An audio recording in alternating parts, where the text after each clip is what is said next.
All right, this is the Brian Hornback podcast. This is episode 44, and we've got another city council candidate in here for this podcast, and that is none other than Garrett Holt. Garrett is running in City Council District 6. That's a lot of East Knoxville and downtown.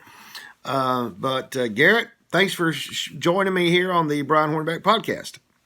Brian, I appreciate you having me on. Thanks, man. Absolutely. Now, you are a pretty much a native Knoxvillian. You graduated top of your class at West High School, if I recall correctly, right? That's correct. Valedictorian, class of 2012. Wow, that's great. So what have you? What's happened since 2012 with Garrett Holt, and what brought him to decide to run for city council? Yeah, I think that's a good question. Kind of digging that why, because to be honest, Brian, I get asked why probably more than any single question. Because not every day, someone steps up to the plate to run for city council. I think the short story of my why is, like you mentioned, I've spent my entire life here in Knoxville. I grew up here. I love this city, and I always just saw this as a way to give back and help make our city and our community a better place. Yeah, I think the longer version of that story, kind of what my journey was like, if we rewind the clock about 10 years, I'm always and was always involved actively in leadership and community service. From a young age, I served as president of multiple clubs in college and high school, state president of a leadership organization. I chaired national grant boards, distributing funds for service learning projects. So, leadership's always been something in my blood. Even back when I was in high school, I saw running for office as a way to give back. I told myself then, though, it needs to be the right time and the right place for myself. If you kind of fast forward from then to now, I felt both those criteria had been met. I was at a place in my life personally where I had the time, the effort, I felt capable to give back and serve. And two, on the outside looking in, hey, where are we right now? Where is our city government? Where is Knoxville headed? I think since I've lived here, grown up here, Knoxville has transformed in so many amazing ways. But we do have very real issues that we face at the same time if we're going to keep moving forward. Where I see us right now is we have a crime and public safety issue that's almost the worst it's ever been. We have record high murder, high crime, and on the flip side, we have an understaffed police department, unsupported law enforcement. We have a budget that's out of whack, spending millions upon millions of dollars a year outside of what we take in revenue. We have business owners that tell me time and time again it's not easy to do business with the city of Knoxville. If we're going to continue to move forward and be a safe city, a city that promotes job growth, a city that promotes inclusiveness and is forward-looking, we need to address those things now proactively. And ultimately, for a long-winded answer, my why is, I just want to be a leader for people. I want to be someone that's proactive, that works hard, that listens. At the end of the day, this is a bottom-up job, Brian. You're there to listen to, serve, and represent the people in your community, and that's the most important thing to me. Well, yeah, and you're in an interesting district, and I think the city council districts are so kind of weird that you from what I understand, you kind of live on the edge of the 6th district, but you do live in the 6th district, contrary to what we might have heard at a public forum not too long ago, but in District 6, you talk about crime, and we're not just, particularly in District 6, we're not just talking about home burglaries, armed robberies. We're talking about, actually, just this year, we're talking about 6 young people, 3 of them that were 15, 2 of them that were 16, and then just this past week, a 17-year-old, and I think we'd be remiss if we didn't mention that Justin was the one in January, and then Stanley and Janari in February, and then Jamarian in March, Anthony Thompson Jr. in April, and then John Quillen on Sunday. And you do mention that. I mean, I've heard that. I watch being a blogger and a podcast guy. I mean, I watch all the meetings, and I've heard what City Council and Eve Thomas have talked about, and the fact that they do have a lot of vacancies at KPD, and there's also been a lot of issues in the last couple of years with just some internal problems at KPD. And so, it really is going to have to take a hands-on approach of council working with the mayor. Do you see that that's a problem in the fact that maybe council and the mayor aren't necessarily working together? Is one more heavy handed than the other? I mean, what just in what you've seen, how do you when Garrett Holt is the city councilman for District 6, how is that going to be a little bit different than what we see today? Yeah, Brian, you bring up a couple good points, and I think first and foremost, you have to realize the system that we have in Knoxville as it relates to city government is a very strong arm mayoral system. Right. Ultimately, who is hiring the department heads, who is appointing the chief of police, who is providing the main policy directives to the chief of police and to the department, it is the mayor. But why is city council there? It's a check and balance system. Right. And they have the ability to counteract it, to provide input, and they should be. And what I see going on right now is a lack of strong leadership. I see dissonance among the mayor and city council. You have, a lot of back and forth. You see the mayor pulling out school resource officers from the community multiple months ago, reinstituting the agreement. You see the vice mayor, Gwen McKenzie, publicly saying she doesn't have faith in the chief of police. There's dissonance there, in my opinion. And ultimately what we need to be doing, because I've talked to the officers, I've talked to so many of them, and what they tell me time and time again is, they're unsupported. They're asking for more and more and more to become fully staffed, to increase recruitment efforts, to increase retention efforts. And when we have dissonance between, our leaders, we are showing a lack of public support for them. Who wants to go be a police officer when that's the environment you're working in, when you don't even have your city leaders out there publicly supporting you as much as they possibly can be? I don't take this issue lightly, Brian, because right. it's staring us right in the face. Like you mentioned, we've had a number of young people killed in our community. We've had murder on a per capita level in 2021 that's higher than Chicago. 61 police officer vacancies as of February.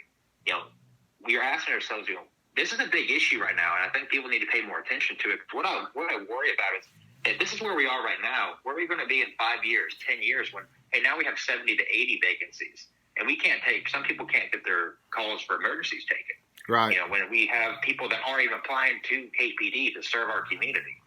And, so I'm not going to, sit here and say that policing is the solution to crime. No, it is not. It's a piece of the equation. And it's also, when you look at the city of Knoxville, the biggest lever that we pull, our largest employee base that we service. Well, and from what I'm hearing, both I think from about 4 years ago, in this particular city council race, was the candidate that wasn't successful really had talked about community policing, and I think that's something that really hasn't really been adequately addressed. I mean, I get it. If I'm a police officer and I'm doing a job, and I've got a computer hooked up to my dashboard, and I'm having to answer calls. But at some point you would think that we could get back to the old school. I mean, I guess what shocked me the most about the most recent murder in Lonsdale is that when I woke up on Sunday morning and heard that we had 3 people shot, I just assumed that late at night it's 3 or 4 or maybe 5 people. And 3 people got shot. But then when the photo got released from KPD, I mean, we're talking about a massive crowd that was in Lonsdale. And so, I mean, it really begs the question. I mean, I get it that KPD through their investigation was able to get that. But, with all the people that I saw from that picture, I didn't really see any officers out there. I mean, at some point, somebody, it seems like in the city, really needs to figure out a way to get the officers in the community. And particularly in District 6 where you're running, there's just not a lot of trust, doesn't appear to be a lot of trust among the uniformed body, KPD, and the community.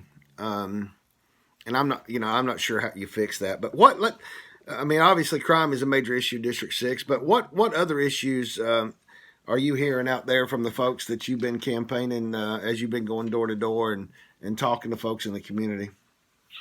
Yeah, and that's a good question. I harp on the safety and crime because it's by far what I hear the most about. But, when we look beyond that, and I think what plays into this is, we need opportunity, we need growth, we need development, especially in the 6th District. You look at the East Knoxville community and downtown. I mean, downtown, when we go back 20 years, was, nothing compared to what it is now. And East Knoxville is one of the most historic parts of this city. We saw a massive migration away from that part of the city back in the 60s and 70s as we moved westward. But right now, where I see us, we still have a lot of great opportunity to, improve that part of the city. And I think the best way we can do that, what people tell me, is we need more jobs, we need more growth, we need more opportunity. And I think that plays back into this whole crime situation to some extent. When we have good jobs, we have a greater sense of community, when we have safe streets, what does that do for us long term? That's what incentivizes and it helps promote a strong and safe community. I would say besides that, it's, especially in the downtown area, some parts of East Knoxville, we see issues with homelessness. Obviously since COVID, that issue has kind of become a hot topic, somewhat due to the mayor's directive and how the police handled the, breaking up some of the homeless encampments. But we've seen the homeless issue, I would say worsen in terms of numbers, but there's a lot greater disbursement. And aside from that, this might sound kind of trivial, but one thing I hear a lot is those small issues, Brian. Those things that necessarily don't make headlines, that don't necessarily get talked about. It's, hey, Garrett, I think I need a speed bump on my road. I don't think the kids playing here feel safe, or hey, the city hasn't mowed back and maintained this piece of property. Hey, Garrett, there's issues with crime and drugs in this house down the street for me. How can we go about fixing that? And the one thing I say time and time again is these might be quote-unquote small issues, but they matter a lot to people in their streets and their neighborhoods. And that's one thing that since I've been out in the community the last few months, taking notes, trying to figure out on a micro level, hey, what's important to these residents? How can I be an advocate to help solve and address some of these things that they see in their day-to-day life? Well, and that really gets back to the fact that the way our whole government was set up was to be a representative republic, and I mean it's all about constituent service. And so if you've got a street that's got a lot of traffic, and I mean that's what you're there for. That you're there to help your constituents get what they need. And going back to Magnolia and East Knoxville, well, not just Magnolia, but East Knoxville. I mean, what we've seen with the development of Gay Street, and we've seen the development of the Old City, and now the baseball stadium appears to be a pretty good chance of happening. It makes sense that really there's no place to move that development but East Knoxville, because you really can't. I mean, you could maybe go over on the UT campus, but there's not much to do there, and so then you'd have to jump to Fort Sanders. So I mean, it really makes sense. And looking at what's happened, you've got some microbrews that have started on that end of Magnolia, close to 5th and Gay, and then I know Trotter Montgomery Real Estate. They invested some money right there at Olive Street and Magnolia. So it makes sense that new business development should start moving toward East Knoxville. And I grew up in East Knox County, just across the Holston River, and I remember when Burlington was a thriving. I mean, in the 70s and in the early 80s, I mean, it was Burlington was thriving, man. I mean, about the only thing that's left in Burlington, and I just drove through Burlington the other day, and about the only thing that's left up there right now is Barnes Barbershop. McCarty's Mortuary moved out. Ruby's Coffee Shop moved out. And so it's right. I mean, there's a lot of empty buildings, but, it's just getting folks to be able that will invest and start building that is really the key. So, but now, so what do you, what will folks, how will things look different when Garrett Holt is representing the 6th District on City Council? I think the big thing for me, it's twofold. One, going back to what I was mentioning before, it's being a proactive leader who listens and there to work hard and actually make noise and make a difference. What I think we have to do right now, Brian, is truly take a hard stance on some of these issues I've mentioned with promoting more job growth, promoting stronger amounts of public safety, improving the crime situation that we have going on. And, we can't have a city council as a whole that's complacent. Right. They absolutely cannot. And I think the thing, on the flip side of that is one city council member cannot fix our city. Right. That is not how the system works. They are one of nine. They're a body that, goes alongside our mayor. Right. Told me, hey, being someone who can work collaboratively with other members of city council, with the mayor, to get things done. And I think one thing I point out too is a lot of times these issues, like, they're not just a city of Knoxville issue. When you look at crime, when you look at growth, that's interrelations between our other bodies of government, with school board, with county commission, but also too, it's being an advocate for pulling community leaders, and people into the conversation.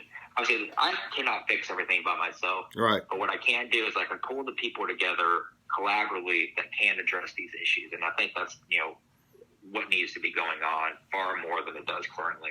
Right. Well, and it's sad. It's sad to see that the only time that city council and county commission tend to try to have a joint meeting is when you got something like a multi-use ball stadium. I mean, it would be nice to see them get together on a more regular basis, and not just when something big like a multi-use stadium is up or somebody's running for re-election. So, that's just, unfortunately, that's just politics. But man, I really appreciate you being on. I know saw you over at the Town Hall East Forum last weekend, and I know you're out working hard. And so early voting is going on August the 11th through the 26th, with the primary coming up on the 31st, and then after that, it's all the way to November. So I'll let you have about a minute here just to ask folks to vote for you and make your final pitch, and then I'll let you get back to campaigning. Guys, like Brian said, please vote for me. Yep. In all seriousness, Brian, I appreciate you taking the time to have me on. Absolutely. It means a lot to me.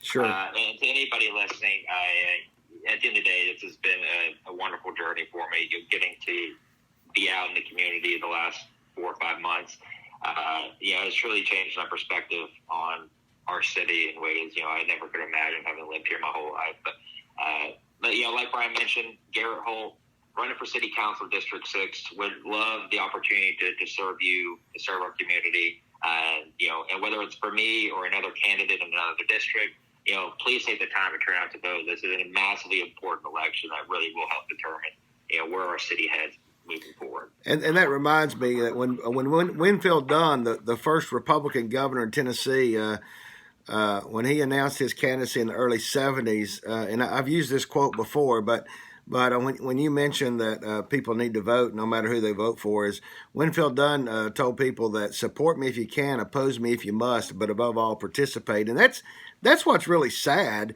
is that I just looked at the numbers. On the first day of early voting, we had about 330 some people show up at 5 different locations, which averages out to about less than 65 people per location over an 8-hour period.